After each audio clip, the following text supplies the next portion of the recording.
In this new film, a woman is kidnapped and accused of being an alien. This man is convinced that she was sent here on a mission to bring an end to humanity, and he'll do anything to stop her. But is he right, or is he crazy? What happens next is one of the most shocking twist movies of the year that critics and audiences are enjoying, so let's talk about Begonia. And in this video, I'll tell you everything that happens, what it's really about, and explain that crazy ending. I'll tell you what the actual writer and the director had to say about it, and what the hell is a Begonia anyway. I've got all the answers, so get comfortable.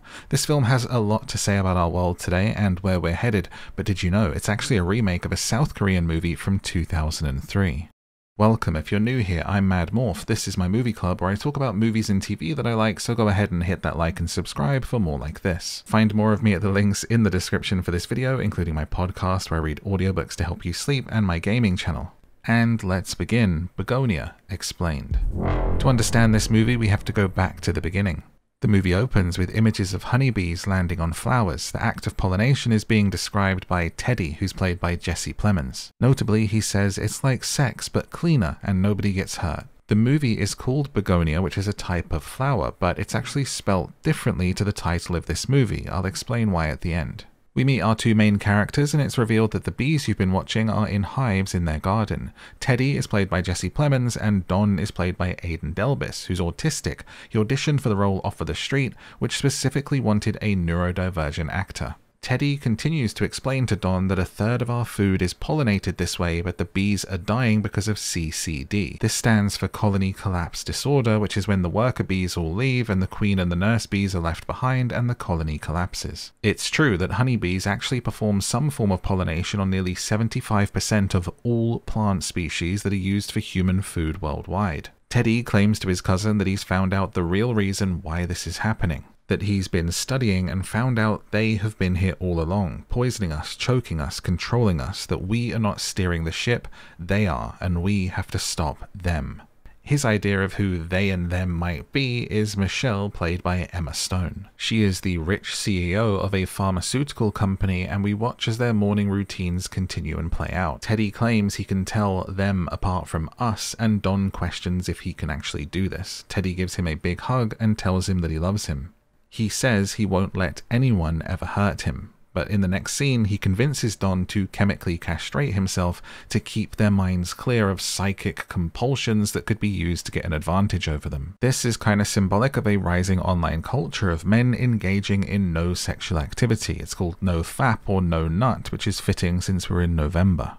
Some men believe they get physical, emotional, or even spiritual benefits from not engaging in these acts. While these claims are said to be mostly anecdotal and lack scientific evidence, the movement has gained popularity. It is one of many examples of the online sphere having an impact on Teddy and how that's playing out in his real life. Teddy tells Don they'll be free if they do this. We get the title screen, and the very first scene is Michelle recording a corporate diversity training video for hiring more diverse engineers and doctors. Before we see her driving home in a big car singing Good Luck Babe by Chappell Roan, which Emma Stone actually suggested for the movie and pushed for. But laying in wait at home are Teddy and Don wearing cutout masks of Jennifer Aniston's face because the director is a fan of hers and of Friends. Jennifer Aniston is understood to have given her blessing for the use of the masks in the movie. After a brief struggle where it actually looks like Michelle is going to beat them both up, she's injected with a tranquilizer and passes out. We then get a scene of Don shaving Michelle's head in the back of the car as they drive her home. She's unconscious, and Teddy says that they can track and GPS her through her hair. This was actually Emma Stone getting her head shaved in this scene. They filmed it happening just for this movie. In a show of solidarity, the director actually let Emma Stone shave his head right before they filmed this scene. They get her down into the basement and cover her in antihistamine cream, which Teddy says will weaken its nervous system to even the playing field. And when Michelle wakes up, Teddy tells her, "We cut your hair to stop you contacting your mothership." He accuses her of being a high-ranking official in a royal Andromedan court, that she has aided her species in the techno-enslavement of planet Earth, and Teddy and Don need to be taken to the mothership on the night of the lunar eclipse so that they can sit down with her royal superiors. Teddy thinks that Michelle is an alien from Andromeda, which is the closest galaxy to ours, the Milky Way. Michelle says, "I'm not an alien," but Teddy claims he's done thermal imaging on her face and that Andromedan code is all over her Instagram. before he accuses her of killing his family, his community, his co-workers, and the bees. He leaves her with a tape recorder to record her statement to give to the Emperor. He thinks the lunar eclipse is the only time the mothership can remain undetected and will return. They need to make contact to fight for the self-worth of humanity and petition to the leaders to not do away with them. There's then this lovely moment where Don turns to Teddy and just says, "I wish I could fix everything that's been done to you." And Teddy says, "It's not about me, it's about everyone else." He does this a lot through the movie where he says, "It's not about me, it's not about XYZ, it's about something else." At one point he says it's about Don and protecting him, at other times he says it's about saving the Earth, at other times he says it's about the bees or saving humanity. There's a lot of projection and deflection and reasons going on here. And you start to understand why when we get a symbolic flashback of Teddy and his mother, played by Alicia Silverstone. Side note, did anyone else have a massive crush growing up on Alicia Silverstone when she was Batgirl? Teddy's mum is in the bathtub with giant needles sticking out of her as Teddy slowly removes them. His mother is saying she knows there is stuff hidden in the poison that they give her, that it is reprogramming her cells and blood. And we get our first sort of chapter screen showing the Earth with a crack in it, and it's 3 days before the lunar eclipse. Teddy goes to work on his bike, but he's pulled over by the police. Turns out the policeman is his old babysitter wanting to check on him and ask if he's okay. Says it's been a while. Says, "I know I wasn't the best babysitter, but I think about you sometimes. Not in a weird way, but if you ever need any help, feel free to ask me." Teddy gets to work, and he actually works for Michelle's company, or at least a subsidiary of it, as a delivery box packer. His co-worker talks about how she got injured at work by the machines, but is having to continue to make quota. It's very reminiscent and a nod to the plight of Amazon workers and the types of conditions and guidelines that they and others are forced to work to under corporations. We're back in the basement, and Teddy listens to the recorded message but isn't very happy with it since she didn't even record it in her alien language. Michelle tries to diagnose Teddy, saying, "I think you're in an echo chamber, consuming content on the internet, reinforcing your warped subjective idea of reality. I am not an alien." She then calls him mentally ill, and he slaps her across the face. He then says, ominously, "Everybody denies it at first, then they confess." We listen as Teddy tells his cousin that they're standing on the shoulders of giants, and he references YouTubers and video essays that he's watched as research that led him to his own findings, showing off his own rendering of the mothership for the aliens to his cousin. He reminds cousin Don of the plan, to leave with Michelle to the mothership for just a few hours to tell the aliens that the humans and the Earth have much to offer, that things can be so much better than they are right now on the planet, and to leave humanity alone. But if they don't listen to reason, he has a plan for that too. He doesn't actually reveal what this other plan is, but we do find out. Don says he feels kind of weird and crazy and sometimes sad since he had the chemical castration. Which, when you Google it, it's actually a known side effect of that treatment, and it's kind of sad and symbolic of how he's done this to his cousin. The very thing that he accuses the corporations and the aliens of doing, he did to him himself. It's then 2 days till the lunar eclipse, and Michelle changes her tactic. She confesses to being an alien and tells Teddy he's right. But it's seemingly too late for Teddy, who says they have to do a test to prove it. She is strapped up and electroshocked at increasingly higher and higher levels, while Don becomes more and more uncomfortable at what's going on. It's actually a super dark and kind of uncomfortable scene. You don't see a lot, but you can just hear Emma Stone screaming for her life. To me, it speaks to the lengths and the actions that some people can actually go to when they get certain beliefs stuck in their head, when they feel they're acting righteously or with a just cause. And eventually, Don has had enough and he pulls the plug, cutting the machine off. Teddy says the readings are off the charts. It's never reached that output before, to which Don exclaims, "Before?" Making you question if this is really the first time that Teddy has done this. But after the test, Teddy changes how he treats Michelle entirely. He starts to untie her, cleans her up, and apologizes, saying that it's clear from the voltage that she has the royal genetic code, and starts calling her Your Majesty. He believes that she is part of this royal alien family. We get another flashback, and this time it's Michelle apologizing to young Teddy for what happened to his mother, that they'll pay for all of the victim's care going forward. It's clear that her company put out a bad product, which has led to some complications for lots of people, including Teddy's family. It's one day before the lunar eclipse, and the title cards reveal that the world is flat. We can still see the crack in the top. Michelle is then treated to a spaghetti dinner, all while chained to the chair while sitting at the dinner table. We also see her clean herself up and look through some of the clothes and see the name Sandy G inside the label. At dinner, she asks Teddy, "Tell me more about your movement, what you're doing." He says, "It's not a movement. A movement is many people. I did this all on my own."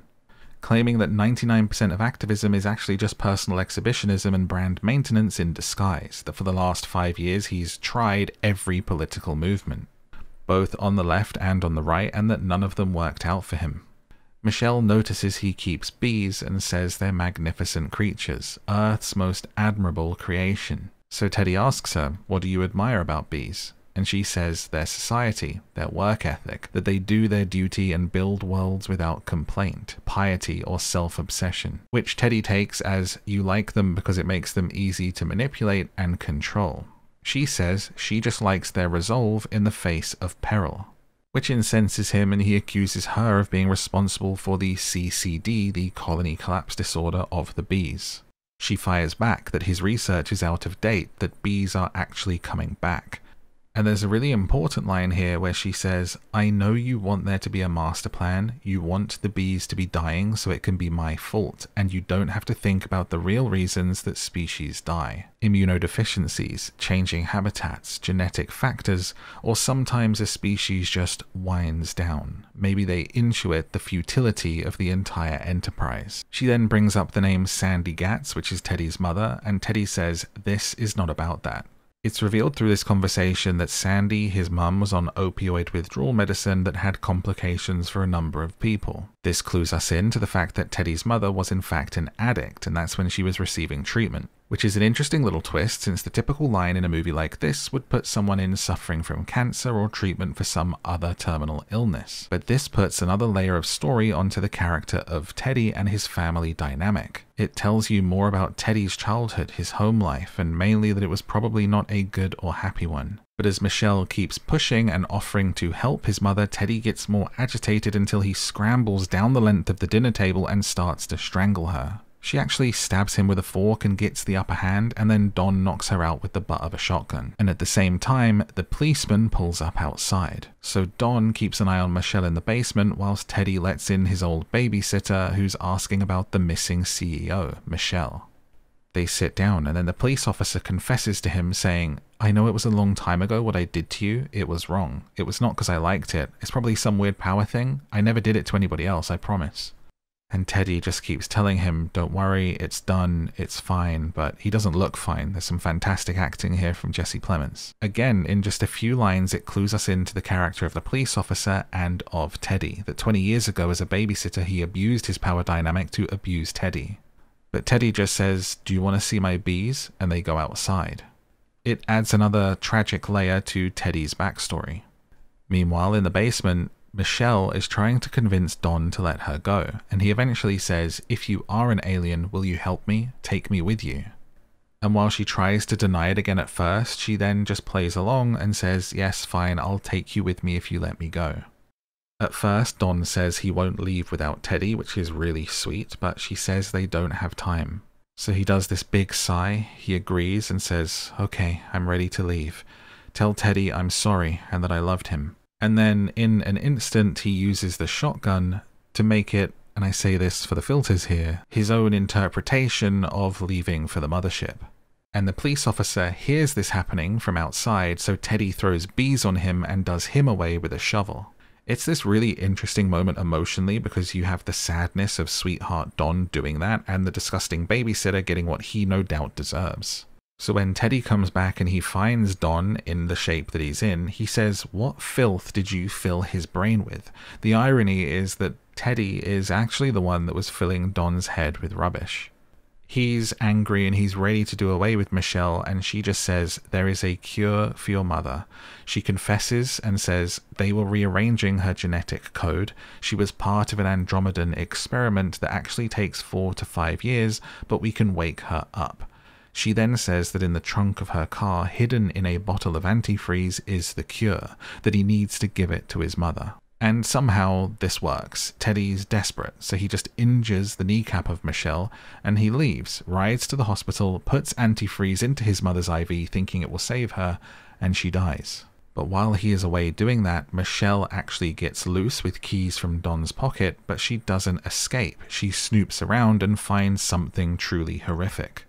At the back of the basement, she finds a secret room filled with sample jars with parts of people marked as specimens, all kinds of photos and research of Teddy's experiments. He's had a number of people down here and been doing all sorts of things to their bodies in the basement. Remember earlier when he said he'd never seen readings like this before? It's not his first rodeo. When Teddy gets back, you would think that Michelle had escaped, but she's there, waiting for him. And immediately she says, "How many were Andromedans?" He says, 2. She says, "You miserable idiot, do you know what you've done?" And she then confesses. She claims that their 75th emperor discovered the Earth back when it was ruled by dinosaurs, that they accidentally spread a virus to them, and this made the emperor feel so guilty that he started new life on Earth. That humans were created in the image of the Andromedans, including ancient civilizations like Atlantis that were meant to live in harmony with nature. But some of the humans wanted to surpass the Andromedans and grew new humans in labs. And that when they did this, they added new genes to the humans to make them stronger, and it made them more aggressive. It ended in nuclear war, which only a select few humans survived in an ark which sailed on the oceans for over a century. By the time it was safe, the leaders of that ark had died, and it left only a few mutant semi-human apes behind who evolved into the modern-day humans. She says that since then you've brutalized the Earth with war and ecological damage, and that you show no signs of stopping. That the longer she has stayed here, it's made her selfish and cruel. That the Andromedan goal is to save humanity and save the Earth by eliminating that hidden gene which is inside humans from the lab tests. That they didn't come here to kill us, but to correct us. That the mother was part of the test, and they were conducting experiments to rewrite the human genome. Just like his mum said in the vision in the bathtub. Teddy says, "You killed her though," to which Michelle says, "No, you did." Revealing that her plan was actually for Teddy to get caught before it happened. She says, "You actually got away with it, you sick ape," which might be my favourite line in the entire movie. She says that Teddy has to come with her to tell the Emperor their findings on the night of the lunar eclipse, and we get the title screen and see that the Earth is fully flat. They go to Michelle's work and to her office, and she says this is the place to transport up to the mothership. Her staff are clearly concerned, and we can assume that they call the police. She takes a calculator out of a special-looking box and says she has to put in a 58-digit code to create a link to the mothership. At this point, it is thrillingly unclear whether this is a ridiculous play and a ploy to get Teddy caught and to play for time, or if Michelle is actually an alien as she tries to remember the 58-digit code. She asks if Teddy's ready to go, and he says that he is, and tells her, "Just so you know, I've planned for all eventualities," and reveals that he has a bomb. So Michelle directs him to go into a closet, that it's secretly a teleporter. They have to go separately so they don't mix together. He closes the door. She backs up and counts down 3, 2, 1, and Teddy explodes. His head flies out of the closet and knocks Michelle out. Oh dear. She wakes up in an ambulance and escapes out of the back, limping and hobbling her way down the street back to her office, and it's now nighttime. We look up at the moon and the lunar eclipse is almost here. She goes into the blood-stained closet with the calculator in hand, and whoosh, she emerges out of liquid inside an alien spaceship. She is welcomed by aliens all with long hair, and the ship looks exactly like Teddy imagined it. It is revealed that Michelle is actually the emperor of the aliens, and she even confirms that them cutting off her hair meant that she couldn't contact for help. The aliens actually talk in their own language, and you have subtitles on the screen, and they refer to themselves as we. This shows how much of a collective they are. Like they said, they created humans to live in harmony with nature, but we haven't done that. Whilst the aliens live a life like we live a life of I and me. The other aliens on the ship let Michelle know that only 2 of the test subjects remain and that all of the experiments have failed. It is time to make a decision. Michelle, the Emperor, says, "We believe it is over. They have had their time. In that time, they have imperiled the life that they share. We have decided their time will end.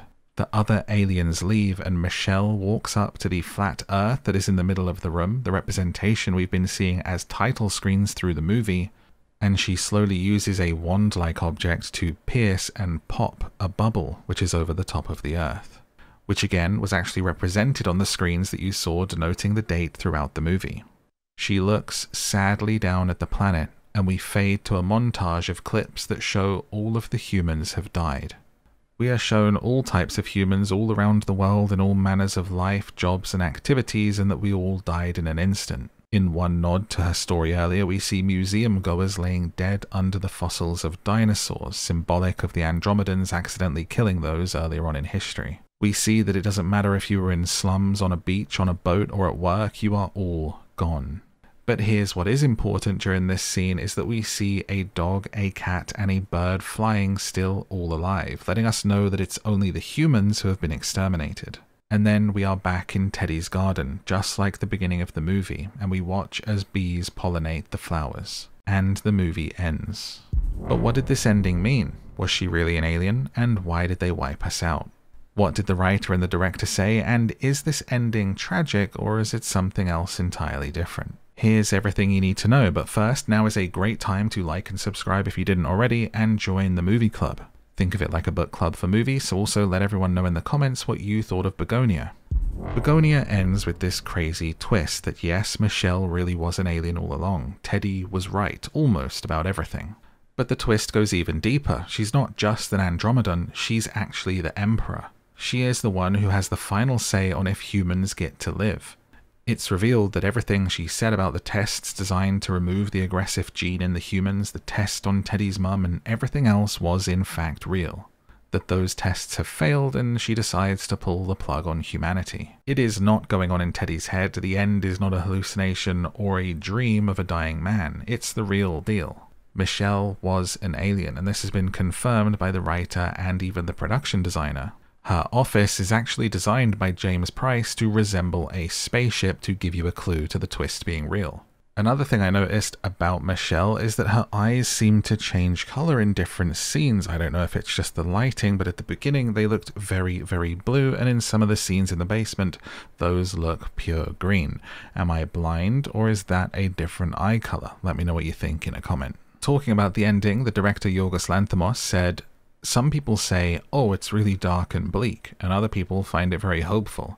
In a sense, you don't take it literally. It's a film and nature survives. It kind of allows the hope of a second chance at everything restoring." He went on to say, "I think it says things about the viewer themselves, how they feel at the end. If it sticks in their head, maybe they think about it later and go, yeah, maybe it is hopeful, not that bleak actually." While the writer, Will Tracy, said that the ambiguity in the ending is not whether Michelle is an alien or whether Teddy is right or not. Will said it has a different kind of ambiguity baked into it in terms of whether you think it is fitting or unjust, a happy ending or a sad ending. So what did you think? Is the ending sad, tragic, or hopeful? Drop your answer in a comment below. It's worth noting that in the original movie from South Korea, the entire Earth is blown up, but in this adaptation they made a point to show the animals alive, which personally I think gives it a more hopeful and warm feeling, the start of an Earth without us. But how did Teddy know, and what is Teddy even symbolic of? Teddy clearly represents online conspiracy theory culture and people with tunnel vision. Teddy represents this idea of people being warped by online theories and culture. Him and his cousin Don both represent how vulnerable people can fall victim to that in an unhealthy way. Teddy because of his abuse and the sickness of his mother, the suffering at the hands of Big Pharma, and Dom because of his neurodivergence that makes him vulnerable actually to people like Teddy manipulating him. This is shown all throughout the movie as Teddy continues to share his ideas with Dom, and we see him being brainwashed in real time. Even though all through the movie Don knows it's wrong, he's constantly asking Teddy to stop when he's hurting Michelle at different points in the movie, and that he's uncomfortable with everything that's happening. But because he loves his cousin and he believes him, he continues to go along with it until he pays the biggest price of all. We see all throughout the movie how Teddy has kind of been poisoned by the online sphere. When he's driving to work, he's listening to a podcast called Tinfoil Tales. He talks about starting his research by watching video essays and YouTubers who are talking about the same thing online. He's representative of the lost souls and the crazy conspiracy theories that exist online these days, and this is really hammered home by all of the title screens having the flat Earth.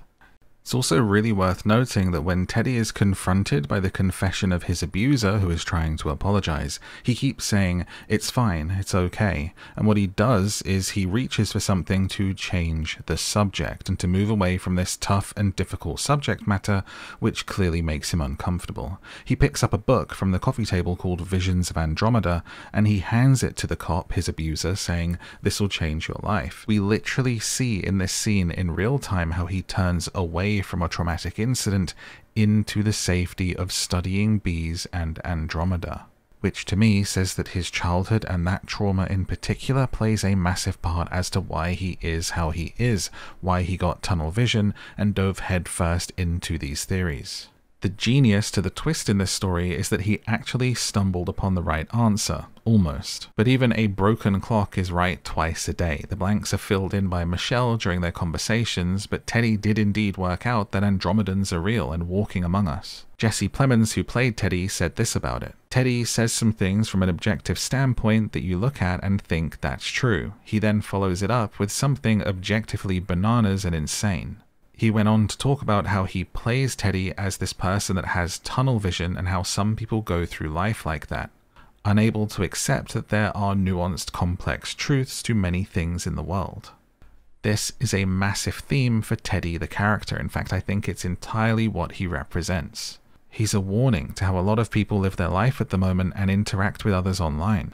It shows how people can become fascinated, intoxicated by these ideas, and even pass them on to people who look up to them, like Dom. But here's what's even more tragic about it. The tragic twist upon a twist is that Teddy had what he wanted all along, a conversation with the Emperor. He just didn't know it. He had kidnapped the Emperor herself and had her for 3 days plus, and could have convinced her that humans were worth more than they thought, that we were worth saving and not giving up on. But you might even say that Teddy actually caused the end of humanity. He behaved in such a way that it convinced the Emperor that humans were beyond saving, beyond the Andromedan's grace. And the second she gets back to her ship, she ends humanity. Most of their experiments had failed, but it's made a point of to say that they had 2 test subjects still running. She doesn't wait to see how these 2 tests go, she just pulls the plug. So the tragedy is that Teddy actually may have done the opposite of what he did. He at least has ended the world faster than it would have done. Go back to the convo where Michelle says, "I know you want there to be a master plan. You want the bees to be dying so it can be my fault. You don't have to think about the real reasons that species die." When she said, "Sometimes a species just winds down," intuiting the futility of the entire enterprise, it felt like a pointed finger at humanity. Because there is this overwhelming feeling that we've been winding down in recent years, that things have been getting worse. Our population rates are falling with fertility and falling birth rates. Have we as humans intuited that our enterprise is futile, and are we entering colony collapse? I absolutely loved the way that this movie brought all of these things into this world and this story without really looking down its nose at anyone. It was never saying, "Look at these idiots," for what they believed when they read it online or saw in a YouTube video. It was just part of the story, and it felt real, it felt human, it felt vulnerable, and there was really a beauty in that. No one can deny we live in some pretty interesting, sometimes unprecedented, and often scary times, and that we do have to start coming together. But whether there's any chance of that, or if it's more likely that some aliens will show up and actually do it for us, is up to us. And why is it called Begonia? What does it mean? A begonia is a flower, but the title of this movie is spelt differently with bug in the title. Some believe this reflects Teddy's belief that Michelle is like an insect queen and the bee references. But begonia is also an ancient Greek ritual for generating bees from a cow's carcass or the body of an ox. The belief was that if you killed an ox without spilling any blood, bees would be generated. And the title tells you the ending of the film. The humans were wiped out without any bloodshed so that Earth can heal. it generates the bees. And I think that is the message of us seeing the bees pollinating again after we're gone. In terms of a review, I've seen this movie twice now and I absolutely loved it. I think it's one of the best films of the year, and there are some Oscar-worthy performances in here. I would give Emma Stone her third for this. I don't think she'll get it because it's not quite as flashy as some of the other ones that she's done, but it is a brilliant performance, and Jesse Plemons absolutely deserves his first Oscar. And Aidan Delbus does a wonderful, wonderful job as Cousin Don in this, the neurodivergent cousin. For me, he was the heart of this and the character that kind of anchored you into this with some feeling in what is an otherwise fairly cold story. We feel for Teddy, but it's an uncomfortable kind of feeling, and obviously Emma Stone as Michelle is playing a kind of odd, cold alien type, and without Don there, I don't think this comes together as well as it did. The story had me hooked from start to finish, it looks fantastic, and I would absolutely watch it again. How about you? What did you think of Begonia? And that is Begonia Explained. Thank you so much for joining me. I hope you enjoyed this breakdown and your questions answered. If you have any more, drop them in a comment below and I'm sure someone in the club will be able to answer them for you. If you want more like this, check out one of those videos on the screen. There's been a lot of great movies this year, especially in the horror genre, and maybe let me know what movie you'd like to see me talk about next. Until next time, you can find my Instagram, my gaming channel, my podcast where I read books to you, and everything else that I do on this planet and this internet, where I influence you with my contents, in the description below, or just go to madmorph.com. Until next time, good night.